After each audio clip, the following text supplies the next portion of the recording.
তারেক রহমানের নতুন দুশ্চিন্তা ডক্টর খালিদুজ্জামান। ঢাকা ১৭ আসন, দেশের সবচেয়ে ভিআইপি এলাকা। এখানে লড়াইটা শুধু ভোটের নয়, লড়াইটা আভিজাত্যের। একদিকে বিএনপির শীর্ষ নেতা তারেক রহমান, আর অন্যদিকে জামায়াতে ইসলামের এমন এক প্রার্থী যার সম্পদের বিবরণ শুনলে আপনার চোখ কপালে উঠবে, যার গাড়ির দামই ১৩ কোটি টাকা। কেন তারেক রহমানের বিরুদ্ধে এই টাকার পাহাড়কে নামালো জামায়াত? Doctor S M. খালিদুজ্জামানের আমলনামা। রাজনীতিতে আমরা সাধারণত জামায়াত নেতাদের সাদামাটা পোশাকে দেখে অভ্যস্ত, কিন্তু ঢাকা ১৭ আসনে জামায়াতের বাজি ডক্টর এস.এম. খালিদুজ্জামান একেবারেই ব্যতিক্রম।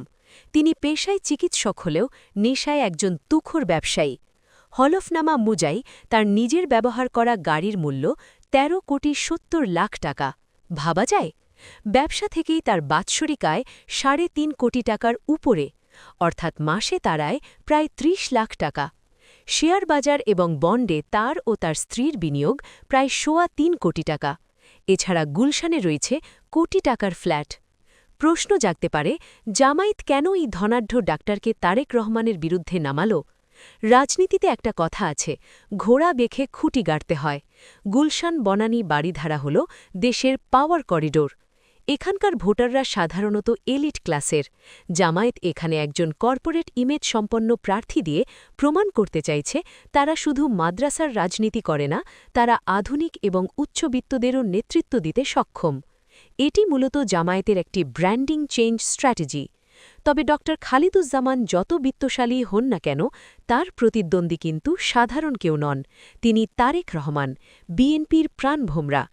তারেক রহমানের পেছনে আছে ১৬ বছরের লড়াইয়ের আবেগ আর বিএনপির বিশাল ভোট ব্যাংক। গুলশানের ভোটাররা কি কেবল প্রার্থীর সম্পদ দেখে ভোট দেবেন, নাকি জাতীয় রাজনীতির প্রেক্ষাপটে ধানের শীষকে বেছে নেবেন? টাকা বনাম জনপ্রিয়তার এই লড়াই ২০২৬ সালের নির্বাচনের সবচেয়ে বড় আকর্ষণ হতে যাচ্ছে।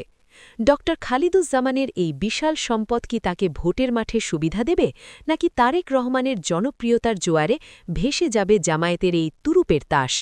দর্শক, আপনাদের কি মনে হয়, ১৩ কোটি টাকার গাড়ির মালিক ডাক্তার নাকি বিএনপির শীর্ষ নেতা? শেষ হসিকে হাসবে। কমেন্টে আপনার মতামত জানান।